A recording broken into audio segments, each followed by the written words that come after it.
I want to take you now back, because I told you I'm pausing for a moment, take you back to Adam and Eve. They had children, mashallah, and guess what happened?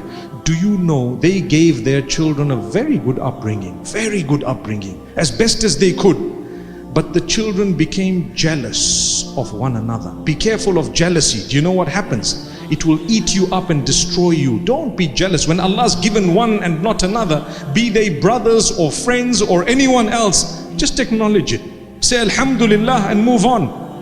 Make a dua for them and a dua for yourself as well. Oh Allah, you've blessed them, mashallah, tabarakallah. Oh Allah, bless me too. That's how it should be.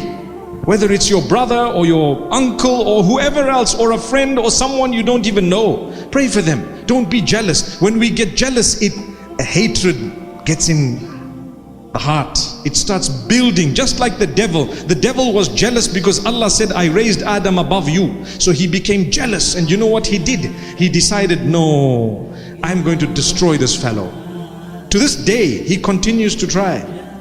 Because of one jealousy, Allah raised someone above the other, and this other did not acknowledge it. Didn't acknowledge it. You just have to say, oh Allah, you gave. Allah says, I am Ar-Razzaq. I give the wealth.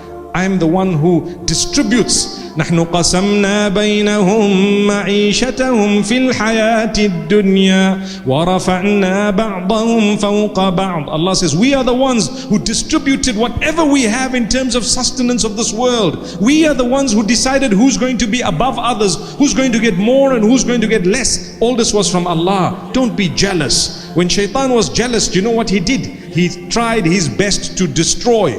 He succeeded to a certain extent, but he will not ultimately succeed, because we have something known as tawbah. Shaitan could have operated with you for 30 years, 40 years. One warm tear of repentance will wipe out 40 years of shaitan's service. You follow how merciful Allah is? Very merciful. Don't lose hope.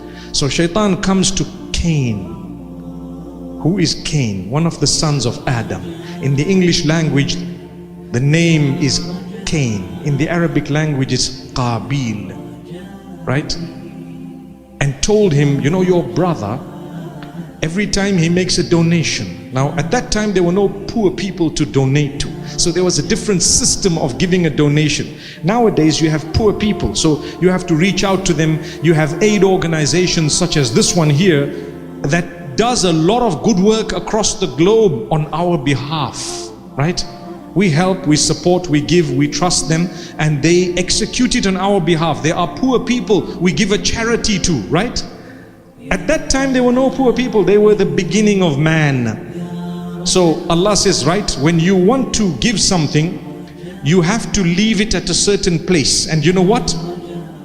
The fire will come and consume it if it is acceptable by Allah. Did you ever know that? The fire would come and consume it. So when they gave their charities, the fire consumed one and didn't consume the other. So this one Cain, whose charities were not accepted, goes to Abel. Abel is the brother, called Habil in the Arabic language, right? So Habil and Qabil in the Arabic language, or Abel and Cain in the English language. And so he says, you know what? Why did yours go and mine didn't go? I'm gonna kill you. What are you jealous about? Jealous about so many things, subhanallah. There is another narration speaking about how when they married at the time, you know, they had a unique way of marrying. It is reported that Eve, may peace be upon her, gave birth 20 times. Each time there was a boy and a girl. So she had 40 children. 20 boys and 20 girls, mashallah. That was a super mother, right? Super mother. But subhanallah, if you were born in the same womb, you couldn't marry each other. But you could marry someone who was born in a different womb. So there is a narration that makes mention of how interested Cain was to marry Abel's sister. And for some reason, they didn't want it to happen. Imagine, these problems we have here in Bradford existed right there at that time, right? From the beginning. I'm saying Bradford because, to be very honest, I receive a lot of emails of people complaining they want to marry someone but they can't because, you know what, there's a river back in Pakistan or in India between them, their village, and the village of the guy who they want to marry. Gosh, I thought we were over that, you know, subhanallah. I thought inshallah we would be, by the will of Allah subhanahu wa ta'ala. But getting back to the story, the one decided he's going to kill the other.